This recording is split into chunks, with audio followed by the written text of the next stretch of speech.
Australia's airline industry is nervously contemplating the impact of the possible closure of budget carrier Tiger Airways. The Tiger fleet's still grounded tonight due to safety concerns. The Pilots Association says that should be a wake-up call to all airlines competing to cut costs and offer the cheapest flights. Deborah Cornwall reports that if Tiger collapses, airfares are predicted to rise by up to 30%.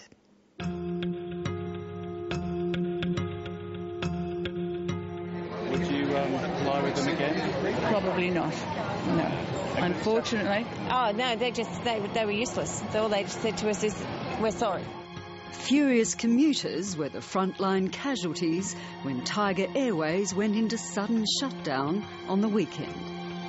But 3 days into the grounding of Tiger Airways, it's the budget carrier's safety breaches that are now sounding the alarm for the whole industry. It is unprecedented for an airline to be grounded in total by the civil authority, and if they've got concerns, I've got concerns. Industry observers believe Tiger's fall from grace comes at a time when all Australian airlines are heading towards a tipping point, forced to trade cuts in safety measures in the race to the bottom for cheaper airfares. You can buy a ticket to London today and the same cost it cost in 1980, about $1,600 or so. That's ridiculous. That's not sustainable. The airlines are cutting their own throat. If we keep going down the low-cost carrier route, keep trimming, we're going to end up in a situation where we will see an increase in accidents worldwide. Well, I agree with the pilots that there is a concern across the board that there has been a race to the bottom. And I think that's why the regulators have to apply those rules consistently across the board so that every airline knows that it can't cut any corners when it comes to safety. Tiger's shutdown came just 2 days after the Senate's aviation inquiry handed down its report. The committee called for a series of urgent reforms to the industry, especially in the area of safety standards, where there was evidence of growing levels of fatigue among pilots and cabin crew.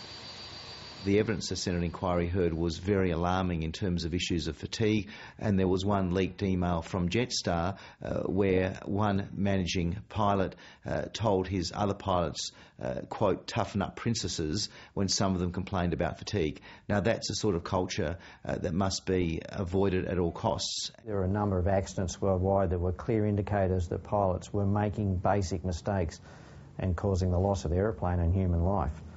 We said to the Senator and the other senators that joined the inquiry that we were concerned those same issues would occur in Australia.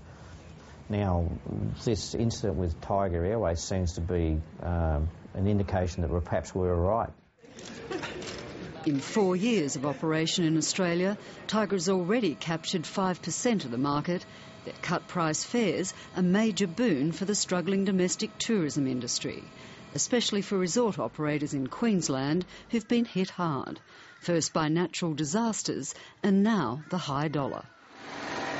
They've been able to stimulate a whole new range of travellers through their very low fares. And this will be an unwelcome added pressure on those operators, the mums and dad operators, particularly in some of the resort areas of the coast.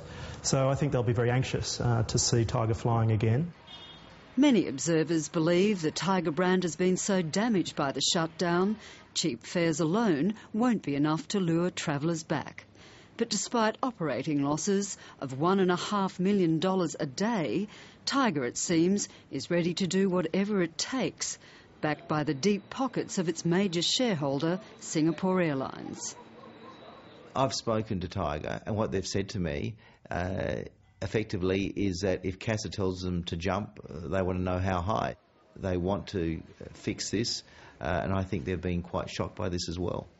In a statement on its website, Tiger assured customers its budget fares had not come at the expense of safety, and Tiger Airways operation safety will never be compromised.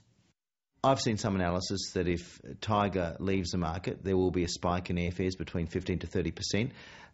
That will hurt consumers, but obviously the number one priority still has to be safety. But while Tiger's misfortune may well be a boon for its competitors, industry analysts say it's certain to be short-lived.